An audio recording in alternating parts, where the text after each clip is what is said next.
माफ़ी, एक एग्जांपल मैं आप लोगों को बता देता हूँ, मैं तो शायद आखिरी सांस तक नहीं भूलूंगा।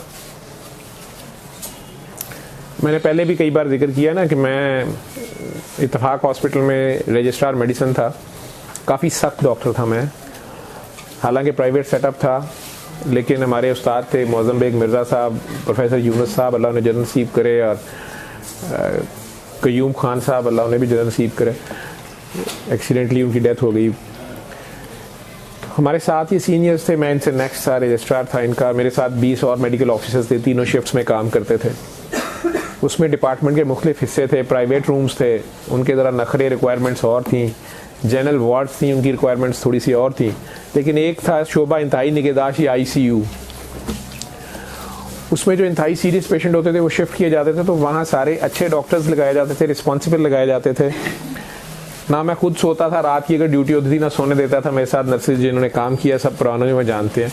मैं उन्हें कहता होता था कि अगर हॉस्पिटल में डॉक्टर सो जाएगा ना तो स्वीपर तक सारे सो जाएंगे, अगर डॉक्टर जागता रहेगा सारे जागते रहेंगे। तो ICU में तो इतनी गुंजाइश होती भी नहीं है।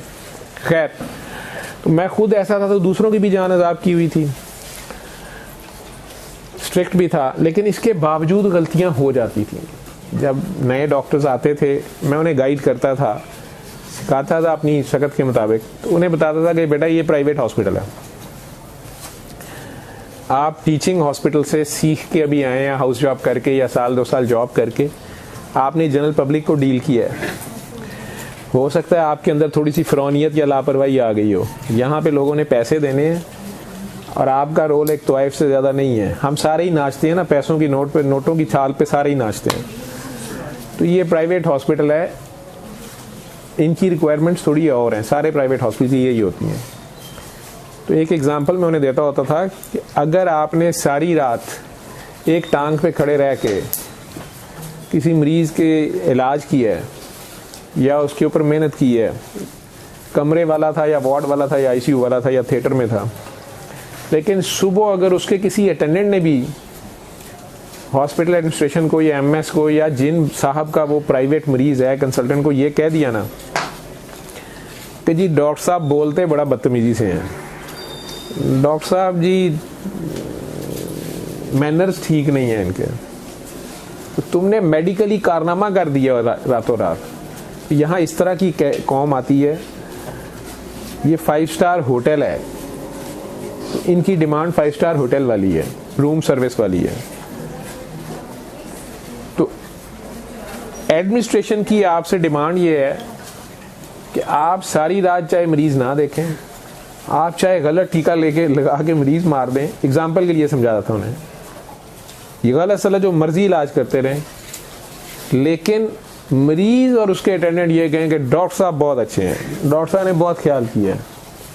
एडमिनिस्ट्रेशन आपसे एकेडमिक्स नहीं सुनेगी, ना पूछेगी, ना उन्हें किसी भी किस्म का वैल्यू करेगी कि आपने 1 घंटे का CPR करके कामयाबी से पेशेंट को रिवाइव किया है। आपने तो अटेंडेंट को इसलिए डांटा था कि पेशेंट अभी सफ़र कर जाएगा, बाहर चले जाएं।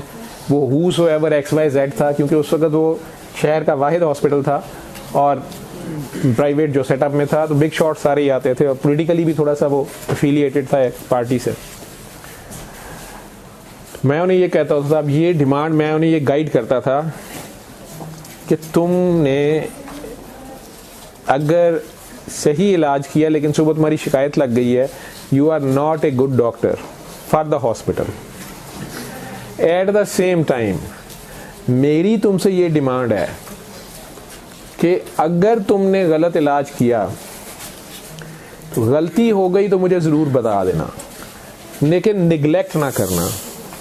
अगर तुम्हें नर्स बुलाती है कि सर फ़लाँ कमरे में या फ़लाँ वार्ड में या फ़लाँ जगह पे पेशेंट को देख लें, तो मत टेलीफोन पे कहना कि फ़लाँ इंजेक्शन लगा दें, उसे नेबुलाइज कर दें, ये कर दें। उसको जाके देखना ज़रूरी है, एग्जामिन अपना करना। पेशेंट को अगर एक बार तुम्हें पता ही है साइकोलॉजिकल है वो अलग बात है, लेकिन एक बार उसको ज़रूर असेस कर लेना, टेलीफोनिक ऑर्डर्स ना देना। और दूसरा, बहुत विजिलेंट मैंने उन्हें रखा हुआ था हर चीज़ के बारे में। मैंने शायद खुद अपने वालिद को लूज़ किया था, मेरी ये शायद इसलिए आदत थी, जो भी थी। एनीवेज, मैंने उनसे मैं ये कहता था कि अगर तुम लोगों ने निगलेक्ट किया तो मेरे से बुरा कोई नहीं होगा। लाख अटेंडेंट तुम्हारी तारीफें करते रहे, पेशेंट तुम्हारी तारीफें करता रहे, मैं पकड़ लूंगा गलती। और वो कहते भी होते थे कि सर आपके पास जिन्न है, ये आपको पता कहाँ से चलता है? जहाँ से वो बात छुपी होती थी मैं वहीं से मैं पकड़ता था। मेरा बेसिकली एक्सपीरियंस था, मुझे पता होता था कि यहाँ से काम मैंने हाथ से खुद किया हुआ था। बहरहाल ये बैकग्राउंड था मेरे अपने जूनियर्स के साथ भी, अपने कोलीग्स में, उनमें कई दोस्त भी थे मेरे।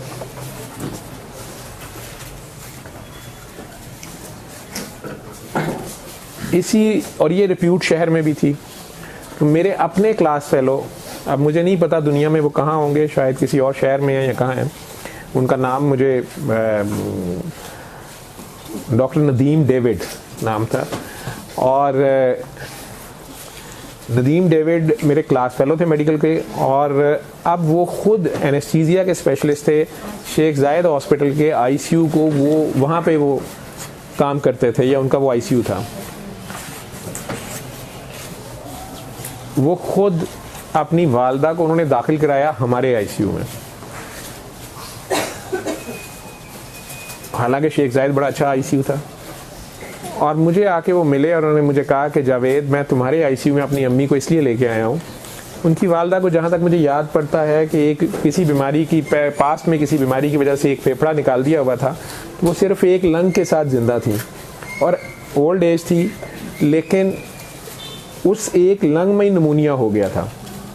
काफ़ी मुश्किल सिचुएशन थी और इनको वेंटिलेट भी करना था, वेंटिलेटर पे भी डालना था, या डर था कि वेंटिलेटर पे डालना पड़ेगा, तो एक लंग के ऊपर वेंटिलेट करना भी ज़रा डिफ़िकल्ट है, और वही लंग जो है वही बीमार हो गया, उसी में नमूनिया हो गया, तो थोड़ी सीरियस सिचुएशन थी।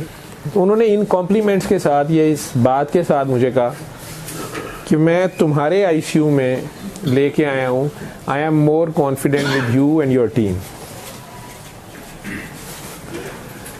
उनकी बहनें दो थी बहनें, मुझे याद पड़ता है, they were very good trained staffs, medical profession से ही थी, इंटेंसिव केयर की। वो अपनी वालदा के साथ भी थी।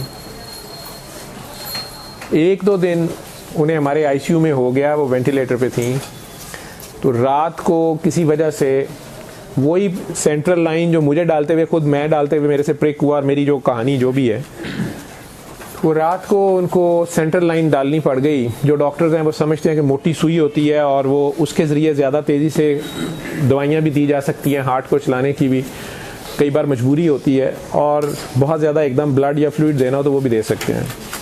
अब वो इधर से भी डाली जा सकती है, इधर से भी, इधर से भी, इधर से भी, ईजीली और भी रूट से डॉक्टर्स अब डाल लेते हैं। उस ज़माने में, अब तो अल्ट्रासाउंड रख के भी देख लेते हैं, लेकिन बहरहाल उस ज़माने में, आज से मैं तकरीबन 20 साल पहले की बात कर रहा हूँ, 90s की, तो अभी मैं बाबा से भी नहीं मिला हुआ था। मैंने कहा ना कि मैं अपने डॉक्टर्स को ये कहता था कि गलती की गुंजाइश तो है, निगलेक्ट की नहीं है, और अगर गलती हो गई तो उसके ऊपर मज़ीद बोंगी ना मारना, मुझे बता देना, क्योंकि जो बंदा काम करेगा ना, चांसेस हैं उससे गलती भी हो सकती है। जो काम ही नहीं करेगा उससे गलती क्या होनी है, अगर वो हार्डरामी कर रहा है तो। बहरहाल ये मेरी लाइफ के एक दो वाक़यात ऐसे हैं जो मैं आपसे वही शेयर कर सकता हूँ अपने। तो वो डॉक्टर साहब ने सेंट्रल लाइन डालनी थी, ट्रेन डॉक्टर साहब थे, अब तो बहुत बड़े डॉक्टर हैं वो शहर में। तो उन्होंने रात को जब ज़रूरत पड़ी तो वो कॉन्फिडेंट आदमी थे, लेकिन वो एक टेक्निकल बहुत बड़ी गलती कर गए कि अम्मा जी के सिर्फ एक ही फेफड़ा था, शायद राइट साइड पे ही था, लेफ्ट पे था ही नहीं। तो उन्हें चाहिए था या नेक में सुई डालते या लेफ्ट साइड पे डालते। अब एक फेफड़ा है, उस पे नमूनिया हुआ है, मरीज आप वेंटिलेटर पे है, ऑलरेडी सीरियस हालत में है, तो ये राइट साइड पे कुछ भी नहीं करना चाहिए था, लेकिन वो ये कैलकुलेशन उस वक्त नहीं कर सके रात को, या इमरजेंसी में या जल्दी में, या राइट साइड पे वो सुई डालने की कोशिश की, और उनसे वो वाहिद जो फेफड़ा था, जो डिजीज था, वो पंक्चर हो गया। जब पंक्चर हो गया, पेशेंट ऑलरेडी वेंटिलेटर पे था, पेशेंट के अंदर तेजी से हवा भरी, हार्ट रुक गया। अब उन्होंने फौरी तौर पे वो सारा सीपीआर शुरू किया। पता नहीं उनकी बेटी पास थी या वो बहरहाल बात आ गई, उन्होंने भी सामने देखा, उन्होंने भाई को फ़ोन कर दिया। अब डॉक्टर साहब ने मुझे फ़ोन कराया, मेरा घर हॉस्पिटल से बिल्कुल करीब था, तो मैं पहुंचा फौरी तौर पे। तो डॉक्टर साहब उनका सीपीआर हार्ट दबा रहे थे, और उन्होंने मुझे डेस्परेटली बताया कि ऐसे हो गया। मैंने कहा इन्हें फौरी तौर पे चेस्ट ट्यूब डालो। उसने कहा मैंने वो भी डाल दी है, उसमें एयर को ड्रेन करते हैं ताकि अंदर जो फेफड़ा है वो फूल जाए जो प्रिक हुआ है। लेकिन अल्लाह हमें माफ़ करे कि हम अम्मा जी की जान नहीं बचा सके। उनकी दोनों बेटियां जो खुद मेडिकल प्रोफेशन की फुली ट्रेंड और बात को समझती थीं, वो भी वहीं खड़ी थीं, और डॉक्टर नदीम डेविड भी आ गए थे और वहीं खड़े थे। मैंने अभी कर्टन्स के अंदर था मैं जब, तो मैंने वो डॉक्टर साहब को गुस्से से कहा कि यार तुम समझदार आदमी हो और ये हरकत क्या की है तुमने। अब वो भी परेशान हुए थे। उन्होंने कहा जी मुझे बिल्कुल नहीं समझ आ रही कि ये मैंने क्या गलती की है। मैं लेफ्ट साइड से ट्राई करता या नेक से चला जाता, पता नहीं क्यों मेरी कैलकुलेशन में नहीं आया। मैंने पेशेंट का पता है कि ये तो ओपन फील्ड पड़ा है, आराम से करो, कोई मसला ही नहीं था। एक ही साइड है, एक ही फेफड़ा है, पहले ही उस पर निमोनिया हुआ है, तुमने उसी साइड पे ट्राई कर दी। और फिर अब आउटकम भी ये है कि बंदा तो मर गया है।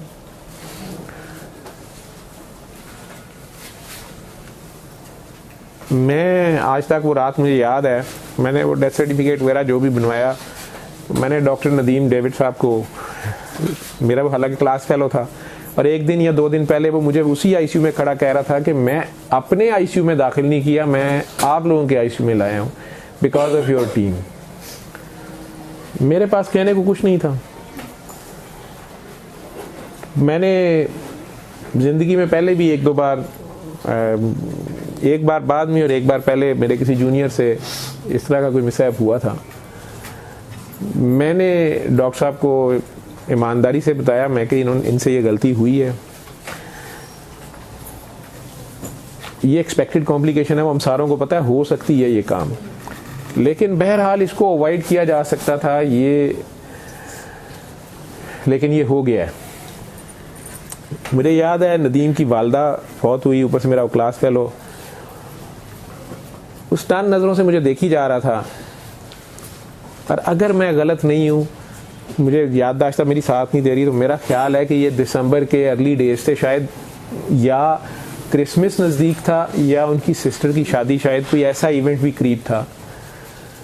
तो मेरी उनके सामने सर नहीं उठ रहा था, निगाह नहीं उठ रही थी, तो मैंने उन्हें बड़ी आखिरकार हिम्मत करके तो मैंने नदीम से ये kha था कि नदीम जो सज़ा देनी है और जहाँ तुमने देनी है मैं उसके लिए अपने आप को पेश करता हूँ। डॉक्टर नदीम बॉडी बिल्डर भी थे, मेरा ख्याल है वो मुक्का मारता ना तो मेरी गर्दन टूट जाती।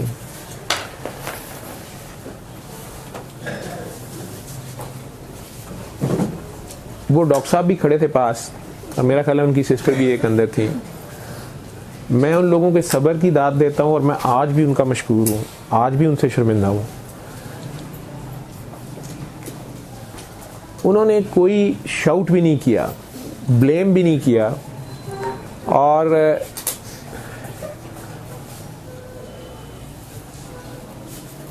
नदीम ने शायद इतना मुझे कहा नहीं जावेद तुम्हारा क्या कसूर है। मैंने कहा नहीं कसूर मेरा ही है, तुम मेरे लिए लेके आए थे, and he is my junior और माई टीम फेलो। लेकिन इसने कोई चूँकि बैड इंटेंशन में तो नहीं किया, लेकिन बहरहाल एक गलती है मेरी नज़र से है, और मेरे पास इसकी तलाफ़ी भी नहीं है, मैं कुछ नहीं कर सकता। हाँ, लेकिन आप जो सज़ा देना चाहते हैं मेरी जान लेने से लेके, ये नहीं कि मैं उन्हें कोई इमोशनल ब्लैकमेल कर रहा था या उन्हें अब मज़ीद इखलाकियात की मार रहा था। मेरे पास और कोई चॉइस कुछ बचा ही नहीं था कहने को, लेकिन उसका ज़र्फ़ इतना बड़ा था कि उस शख्स ने कोई दूसरी बात नहीं की और मुझे कहा Javed this is fate. I was expecting such kind of mistake और एनीथिंग इन माई ICU, लेकिन यहाँ आकर भी वो हो गया है। आपका तो कोई कसूर नहीं है, डॉक्टर साहब का भी कोई कसूर नहीं है, मेरी और मेरी माँ की किस्मत ऐसे ही थी।